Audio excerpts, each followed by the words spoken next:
I am Ferdinand Marcos, and I am the President of the Republic of the Philippines.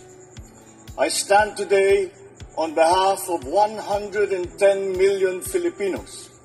Hello people and hello universe, it's me again guys. Shout out sa mga Pilipino at sa mga Marcos loyalists and supporters. Nakikita nyo guys yung nakikita ko na ko po na ayan na, may good news po tayo.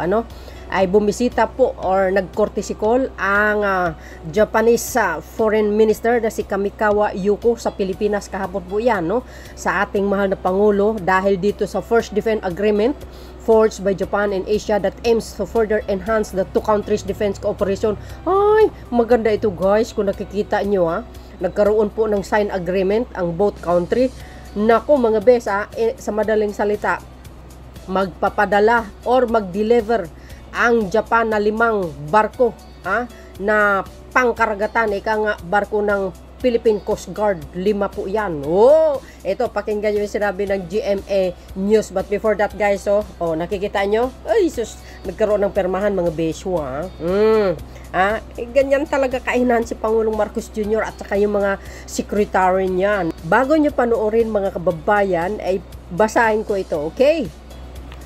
Sabi dito guys, President Ferdinand R. Marcos Jr., Foreign Minister Kamikawa Yuko, and Defense Minister Kihara Minoru of Japan in courtesy call at the Heroes Hall, Malacanang Palace on July 8, 2024, which is kahapon po yan, The Japanese Foreign and Defense Minister are in the Philippines for the second Foreign and Defense Minister meeting. 2 plus 2 equals 4 ba? Hindi guys. Nakalagay lang dyan.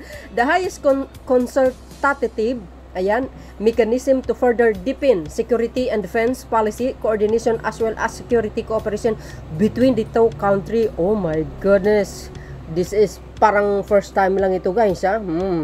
Following the joint courtesy call, President Marcos Jr. witnesses the ceremonial signing of the Philippine-Japan Reciprocal Access Agreement, which is ang RAA by the Department of National Defense, which is ang DND Secretary Gilberto Chuduro Jr. and Foreign Minister Kamikawa Yuko. Wow, magandang news ito para sa lahat mga besya. Talagang sanib pwersa, The RAA will facilitate mutually beneficial defense cooperation between the Philippines and Japan by establishing a framework for the conduct of such cooperation as well as defining the status of the visiting force and its civilian component.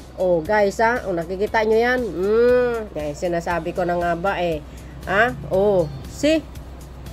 So, dahil dito mga kababayan, panoorin nyo guys yung sinabi po ng GMA News. Very mahaba ito para kaya i-short lang natin, But bago nyo panoorin si again guys, on my next upload video, bye and baboos. God bless Philippines.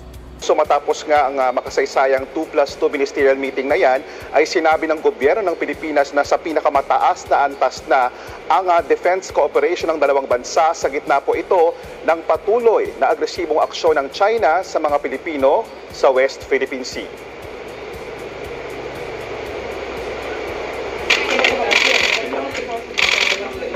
Bago ang 2 plus 2 ministerial meetings ng Japan at Pilipinas, magkahiwalay munang nagpulo ang mga defense at foreign ministers ng Japan at Pilipinas. Tumagal ang pulong ng mahigit 2 oras. Marami sa mga detalye ng RAA pinlansya sa 2 plus 2 meetings ngayon. Nobyembre pa noong 1 taon nang inumpisahan ang negosasyon. Nagkasundo ang Japan at Pilipinas na ituloy at palakasin pa ang maritime at air domain awareness kasama ang mga like-minded countries. Ide-develop din ang defense capabilities at ang pag-promote sa interoperability ng AFP at ng Japan Self-Defense Forces sa pamamagitan ng mga exercises at kooperasyon sa pamamagitan ng defense equipments at bagong teknolohiya. Dahil sa RAA at 2 plus 2 meetings, maituturing na raw na nasa pinakamataas na antas ang alyansa ngayon ng Japan at Pilipinas. The RAA brings our defense partnership to an unprecedented height. We also explored other measures to enhance and coordinate our defense and security policies. Si Japanese Defense Minister Kihara Minoru, tinawag na groundbreaking ang kasunduan, sabay garantiya sa mas malakas na suporta sa Pilipinas pagdating sa mga makabagong gamit gaya raw ng mga Japan-made air surveillance radars. Sabi rin ni Minister Kihara, labis na nababahala ang Japan sa mga paulit-ulit daw na aksyon ng China sa West Philippine Sea na delikado anya at labag sa international law.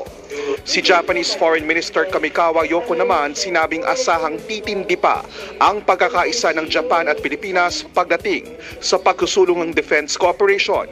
Ayon kay Secretary Teodoro, pareho lang ito halos sa VFA na meron ang Pilipinas sa Amerika at Australia maliban sa ilang probisyon. Kabilang sa pareho ay kung sino ang may jurisdiction sa isang sundalo ng Japan Self-Defense Force man o sundalong Pilipino sakaling masangkot sa isang krimen sa Pilipinas man o sa Japan. Ayon sa RAA, batas ng bansa kung saan nangyari ang krimen ang paiiralin at siya rin ang may jurisdiction sa sundalo. It's just tailored to conform to the requirements of the domestic law of each country. That is the only difference. In essence, everything remains the same. It allows the interoperability between the armed forces of the Philippines and the Japanese self-defense forces, both here and in Japan. Ang Japan, meron na ring RAA sa Australia at Britain. Dahil sa kasunduan, tinanong ang gobyerno ng Pilipinas kung posible rin bang magkaroon ang Japan at Pilipinas ng Mutual Defense Treaty at pagpapahintulot ng EDCA sites para sa Japan sa Pilipinas. Sabi ng DFA, wala pa ito sa usapan ngayon. I think whether we will need to expand it to cover other areas or not will really depend on how the situation.